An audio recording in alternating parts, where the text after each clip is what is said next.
The restaurant was buzzing with the usual evening crowd laughter, clinking glasses, the hum of conversation blending into a familiar background noise.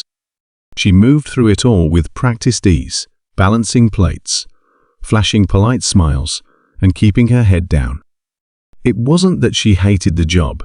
It paid the bills barely. But deep down, she knew this wasn't where she belonged. She wasn't just a waitress. At least, she didn't want to be. She had dreams, big ones. Ones that kept her awake at night, staring at the ceiling, wondering if life would ever give her a chance. But in a world where money spoke the loudest, and she barely had enough to scrape by, dreams often felt like nothing more than cruel reminders of what she couldn't have. And then, he walked in. He wasn't like the usual customers, those who barely glanced at her, except to place an order or complain about a missing side of ranch. No, this man carried himself differently. Confidence in every step, sharp eyes that missed nothing. His presence commanded attention, though he wasn't loud about it. People just seemed to shift, to make room for him, without even realizing they were doing it. She noticed him the second he stepped through the door, mostly because the entire energy of the room changed. Whispers started, hushed murmurs of recognition. Even some of her co-workers stole quick glances, nudging each other. That's when she knew this wasn't just anyone. This was someone important. Someone powerful. But she didn't have time to stare. She had tables to serve, dishes to clear, a manager who would definitely scold her if she got caught standing around. So she turned back to her work, pushing the mystery man to the back of her mind. At least, she tried to. Because fate, or maybe something stronger, had other plans when she was assigned to his table. Her heart did something strange. Not fear exactly, but something close. A nervous energy, an awareness she didn't usually feel around customers. Taking a deep breath, she put on her best professional smile and approached. "Good evening. What can I get for you?" she asked, keeping her tone even. He looked up, and for the first time, their eyes met. It was just a moment, a second, maybe two. But in that brief exchange, something shifted. She felt it. His order was simple, spoken in a voice that was calm, measured, yet carried an authority that made people listen. She jotted it down, nodding, and was about to leave when he spoke again. "You've worked here long." That was unusual. Customers didn't ask about her. They didn't care. She hesitated, then answered, a while something flickered in his expression. Curiosity? Interest? She couldn't tell. "Well, I hope they treat you well," he said. Almost like it was a test, she forced a smile. "As well as any job like this does." His lips curved slightly, but he didn't push. She walked away, but the feeling of being watched lingered. Not in a creepy way, just awareness. And for some reason, it made her pulse quicken. As the night went on, she found herself sneaking glances at him. He wasn't flashy, no expensive jewelry or over-the-top displays of wealth. But it was clear he had money. The kind that made life effortless. And yet, there was something different about him. He wasn't arrogant. If anything, he seemed thoughtful. Like he was watching the world around him, weighing it carefully. It wasn't until she brought his check that the real surprise came. Instead of a regular tip, there was a note scribbled on the receipt. "Do you believe in fate?" Her heart thudded. She glanced up, but he was already standing, slipping his coat over his shoulders. Their eyes met one last time before he turned and walked out, leaving her standing there, note in hand, her mind racing. Who was he? And why did it feel like somehow her life had just changed forever? That note sat in her pocket for the rest of the night. Even after her shift ended, and she was finally able to collapse onto her tiny bed in her even tinier apartment, she found herself pulling it out, staring at the words as if they might somehow explain themselves. Do you believe in fate? It was such a simple question, but coming from him, it felt heavier, more deliberate. It wasn't just small talk, not some throwaway line. He had meant for her to see it, to think about it, and she did maybe too much the next day. She found herself scanning the restaurant every time the door opened, expecting, hoping to see him again. But he didn't come. Not that night, not the next. And after a week passed, she convinced herself it had been nothing. A passing moment, a curious stranger, and nothing more. She tried to forget, but fate, it seemed, wasn't done with her yet. It happened on one of her rare days off. The sun was warm, the kind of afternoon that made the world feel lighter. She had gone out for a walk, trying to clear her mind, when she spotted him, or rather, he spotted her. She had just stepped into a small coffee shop when she heard his voice. Calm, familiar. You still haven't answered my question. She turned, and there he was, standing just a few feet away, looking at her like he had been waiting for this moment. Her heart stuttered. For a second, she didn't know what to say. Then, gathering herself, she managed, "You never gave me a way to answer." He smiled, slow and knowing. I had a feeling we'd cross paths again. Something about the way he said it sent a shiver down her spine. It wasn't arrogance. It wasn't even confidence. It was certainty.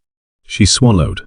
And if we hadn't, his eyes held hers, then it wouldn't have been fate. The words hung between them, heavy with meaning. She could have walked away. Should have. But instead, she did something that surprised even herself. She sat down, and for the first time, they talked.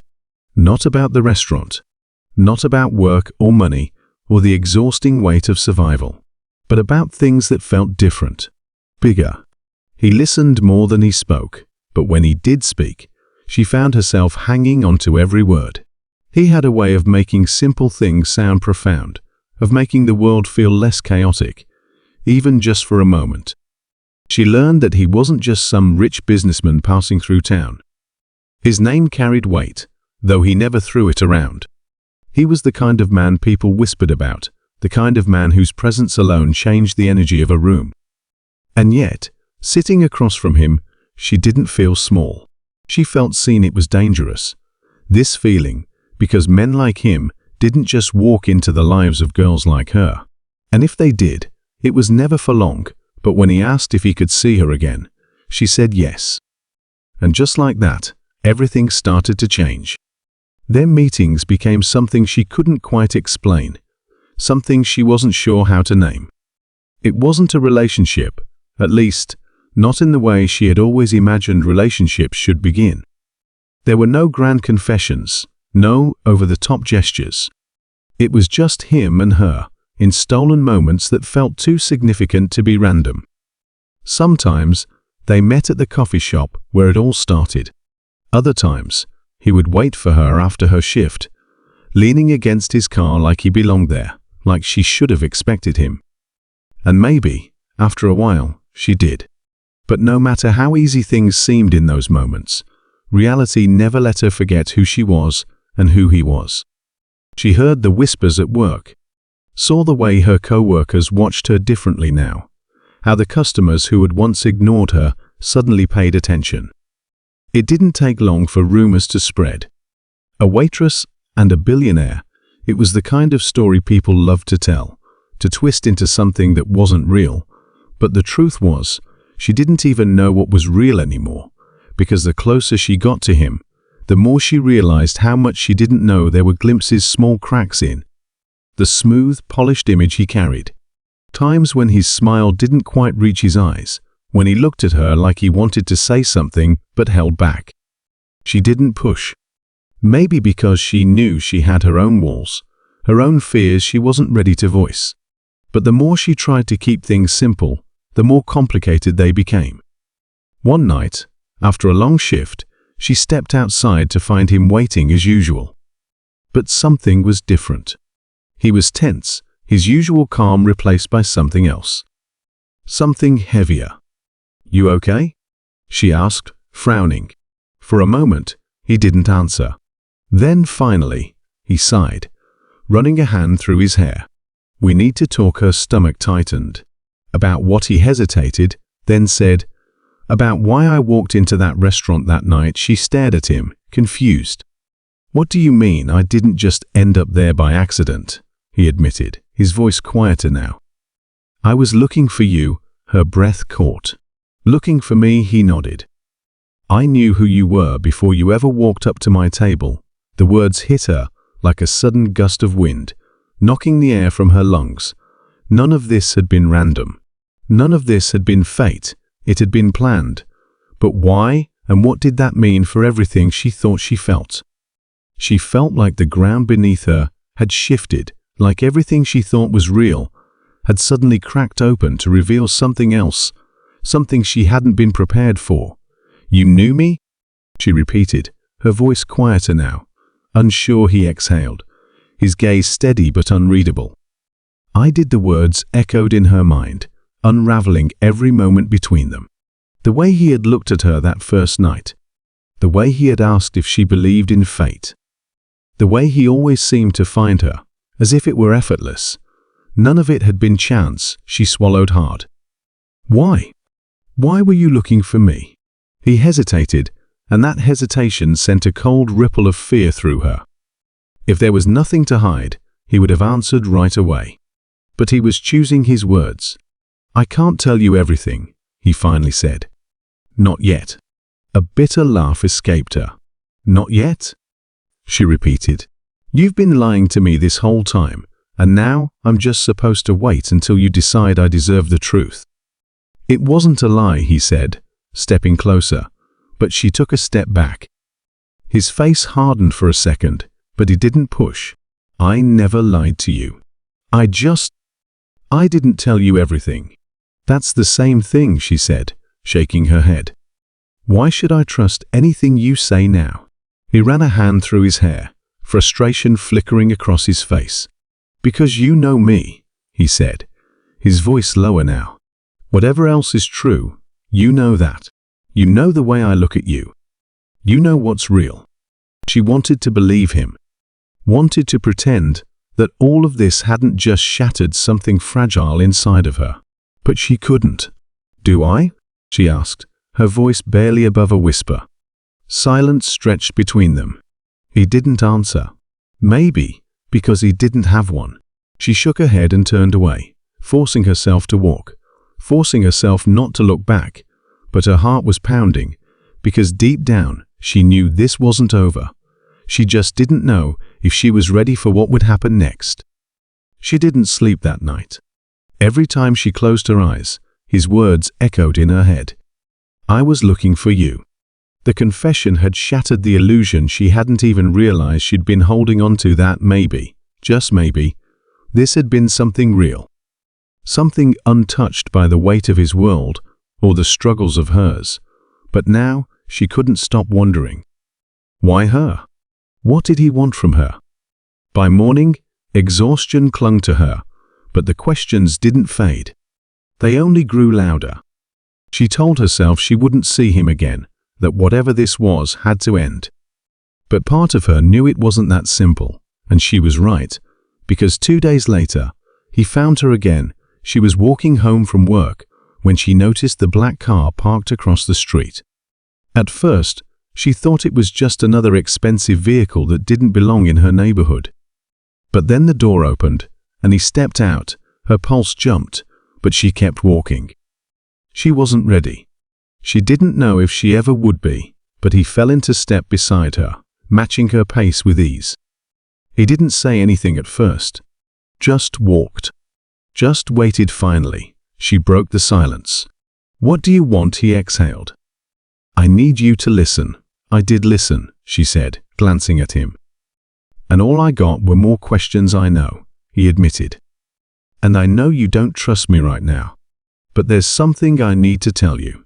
Something I should have told you from the start. She slowed slightly, but didn't stop. Then tell me. He hesitated, like he was searching for the right words.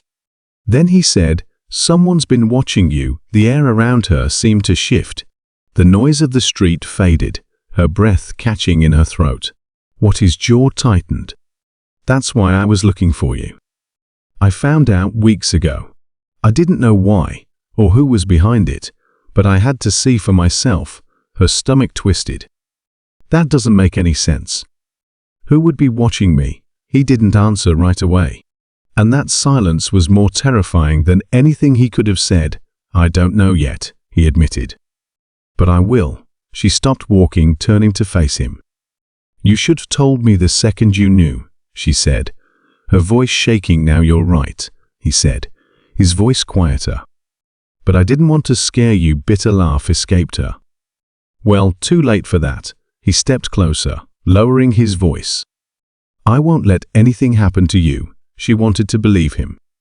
But the truth was, she had never felt more vulnerable in her life. And worse, deep down, she had a feeling that whatever was happening was only just beginning. She didn't know how long she stood there, staring at him, waiting for this all to make sense. But it didn't. It couldn't. Someone watching her? Someone following her? That wasn't her life.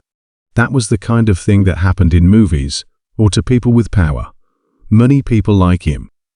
Not a waitress barely getting by, but the look in his eyes told her it was real still. She shook her head. No, you're wrong. There's nothing special about me. No reason for anyone to stop, he cut in gently but firmly. You don't know that. And neither do I. But I promise you, this isn't just paranoia. Her breath came too fast, too shallow. She forced herself to focus. How do you even know? What have you found? He hesitated, then pulled out his phone, scrolling before holding it out to her. The screen showed a blurry image, grainy security footage from outside the restaurant. A figure standing in the shadows, barely visible, watching through the window. Watching her. Her stomach turned. Who is that? That's what I've been trying to find out, he said. But it's not just one time. Whoever this is, they've been watching for weeks. And they're getting closer. A shiver ran through her. She wanted to deny it, to say there had to be another explanation. But the evidence was there, staring back at her. She looked at him, voice unsteady. Why didn't you tell me sooner? Because I thought I could stop it before it got this far, he admitted. I didn't want you to be afraid. Well, you failed at that, she muttered, gripping her arms as a chill ran through her. He exhaled sharply. I know. But I'm going to fix it. Before she could ask how, a movement in the corner of her eye made her freeze. Across the street, half hidden behind a parked car, was someone. Too far to make out a face, but close enough that the hair on the back of her neck stood up. Her heart slammed into her ribs. There, she whispered. Someone's watching right now. He followed her gaze, his entire body tensing. And then, before she could blink, he was moving. She barely had time to react before he was crossing the street, fast and determined. The shadowed figure jerked back, realizing they'd been spotted. Then, without hesitation, they turned and ran. Wait, she called, but it was useless. He was already chasing them. She stood frozen, watching as they disappeared around the corner, her pulse hammering. For a second, everything was still. Then she forced herself to move, running after them, even though every instinct told her to stay put. By the time she rounded the corner, she found him standing alone, breathing hard, his hands clenched into fists. She looked around wildly. Where? They got away, he said, frustration sharp in his voice. She swallowed hard, trying to process everything. The fear, the questions, the fact that someone had been watching her, and now they knew she was onto them. He turned to her, his expression unreadable. We need to get out of here. She didn't argue, because suddenly, she wasn't just a waitress trying to get by. She was in the middle of something much bigger, and she had a feeling there was still more she didn't know. They drove in silence. The city lights flickered past the windows, casting fleeting shadows over his face. She wanted to ask where they were going, but she wasn't sure she'd like the answer. Her mind kept replaying the moment the figure standing in the shadows, the way they ran the second they were seen. This wasn't just paranoia. It wasn't some mistake. Someone had been watching her, and they had been for weeks. She glanced at him, his grip tight on the wheel, his jaw set. "What now?" she finally asked. He didn't answer immediately, then said, "You stay somewhere safe. Somewhere they can't find you." She let out a short laugh, though nothing about this was funny. "And what? I'd just disappear. I can't do that. I have a job. A life. You have a target on your back," he said, sharper now, eyes flicking to her before turning back to the road. "And until I know why, you need to be careful." She wanted to argue. She wanted to tell him that this wasn't his decision. But the truth was, she was scared. And deep down, she knew he was right. They ended up at a sleek building on the quieter side of the city, a place she never would have imagined stepping into before. The lobby was all glass and polished marble, the kind of luxury that didn't belong in her world. When they reached the penthouse, she hesitated at the door. "I can't stay here."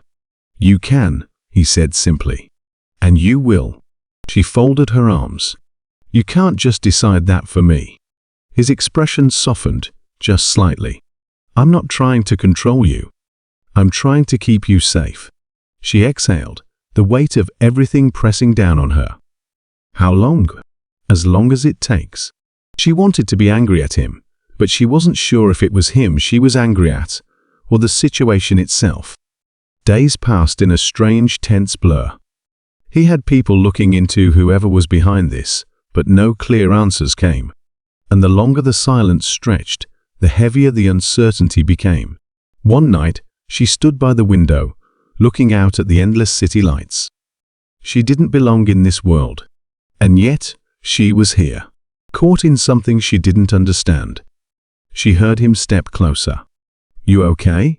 She turned to him. "No, but I don't think I will be until this is over." His gaze held hers. "I promise, we'll figure it out."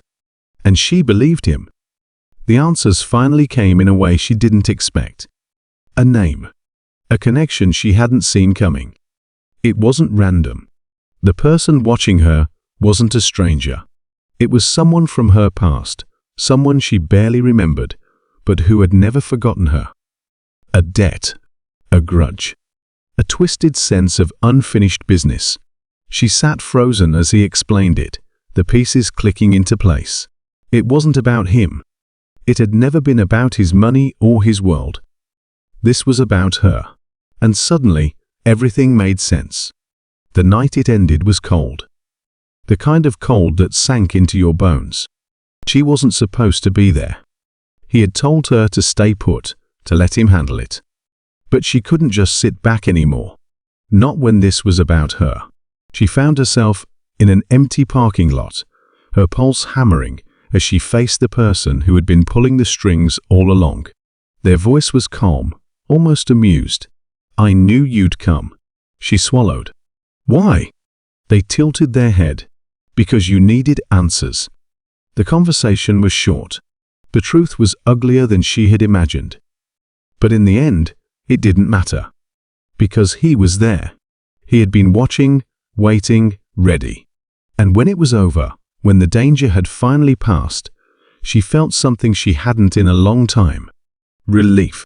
They stood in silence afterward, the weight of everything still sinking in. She looked at him. "It's over." He nodded. "Yeah, it is." And yet, something lingered between them. A question unspoken.